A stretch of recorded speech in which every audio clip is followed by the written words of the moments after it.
What's up, my nerds? Shaboy! I'm Jared, and this is Changelog News for the week of Monday, June 9th, 2025.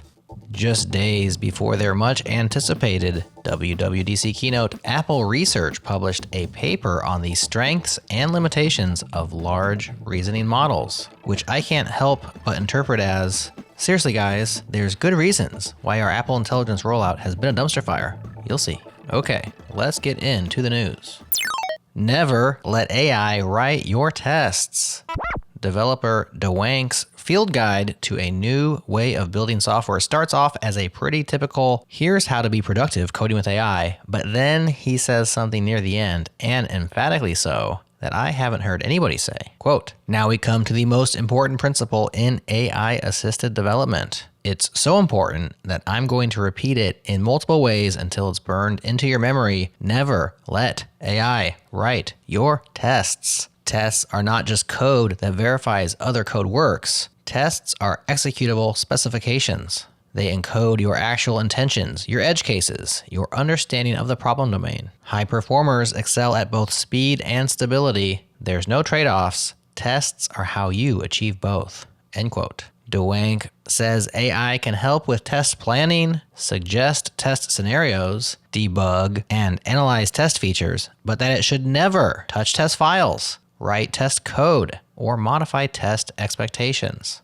Quote, your tests are your specification. They're your safety net. They're the encoded wisdom of every bug you've fixed and every edge case you've discovered. Guard them zealously.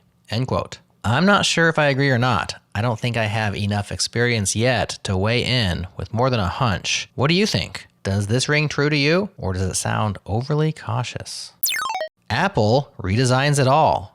The headliner announcement from Apple's WWDC keynote was a complete redesign of all major software platforms. Quote, announced simultaneously for iOS, iPadOS, macOS, watchOS, tvOS, visionOS, and CarPlay. Liquid Glass forms a new universal design language for the first time. At its WWDC keynote address, Apple's software chief Craig Federighi said Apple Silicon has become dramatically more powerful, enabling software, materials, and experiences we once could only dream of.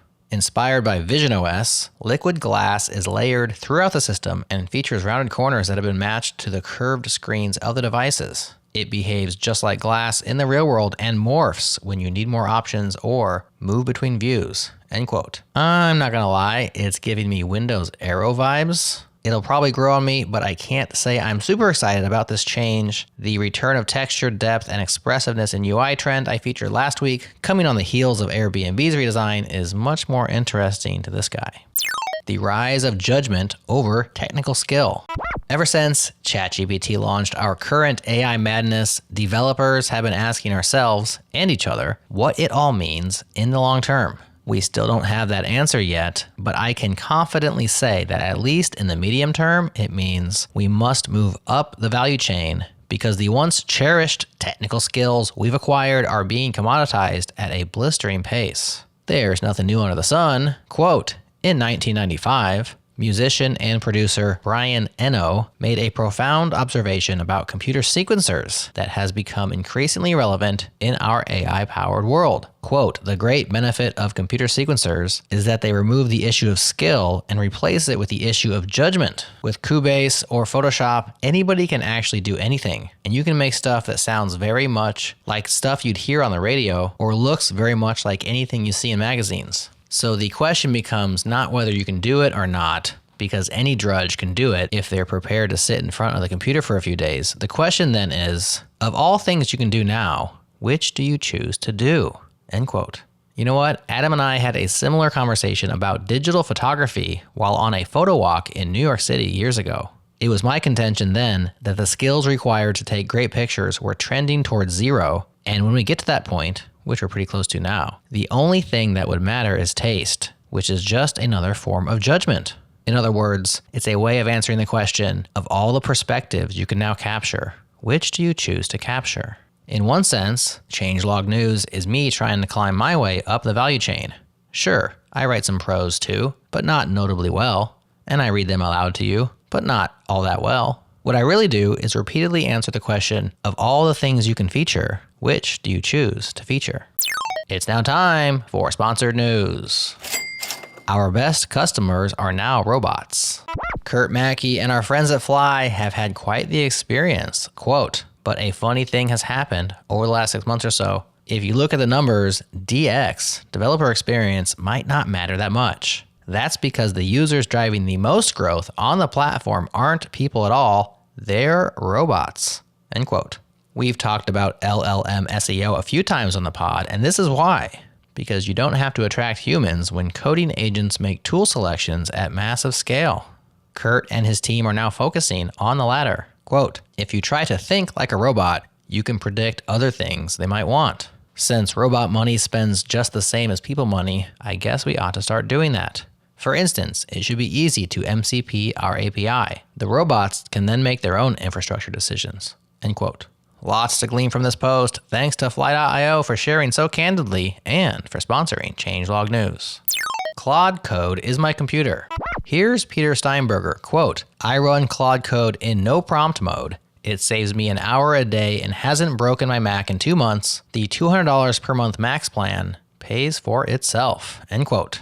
This echoes the sentiment that Steve Yegge impressed upon us on last week's show. After recording that, I took Steve's advice and gave Claude Code the old college try at writing a few scripts that I'd procrastinated because they were just too much work for their perceived ROI. Color me impressed. The first script Claude wrote was delivered so well on my specs that I decided to vibe code the second one and didn't even look at the code itself. Worked great.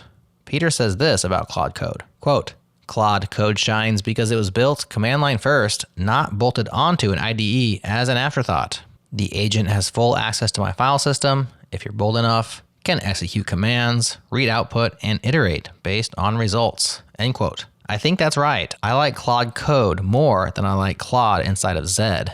It's even more natural in my terminal than it is in my editor for some reason. More to come on this front, I'm just getting started, but yeah, up the value chain we go.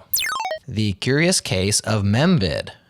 Okay, I'm feeling way too AI bullish in this episode, so here's a nice balancing story. A graduate student created a software project that got a lot of attention online, like a lot of attention. Its pitch, quote, Memvid revolutionizes AI memory management by encoding text data into videos, enabling lightning-fast semantic search across millions of text chunks with sub-second retrieval times. Unlike traditional vector databases that consume massive amounts of RAM and storage, Memvid compresses your knowledge base into compact video files while maintaining instant access to any piece of information, end quote.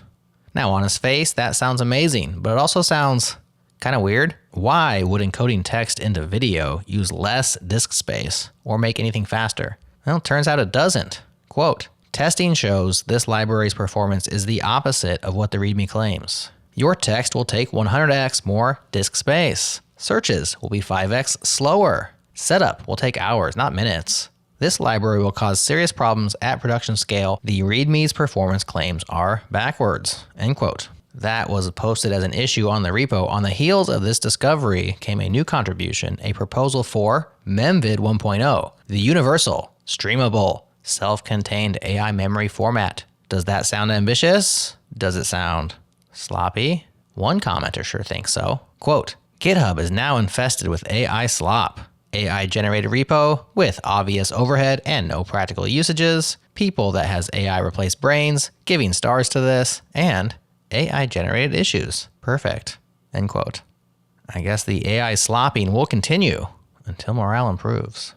That's the news for now, but go and subscribe to the Changelog newsletter for the full scoop of links worth clicking on, such as the new HTTP query method, containerized environments for coding agents, and Markdown with superpowers.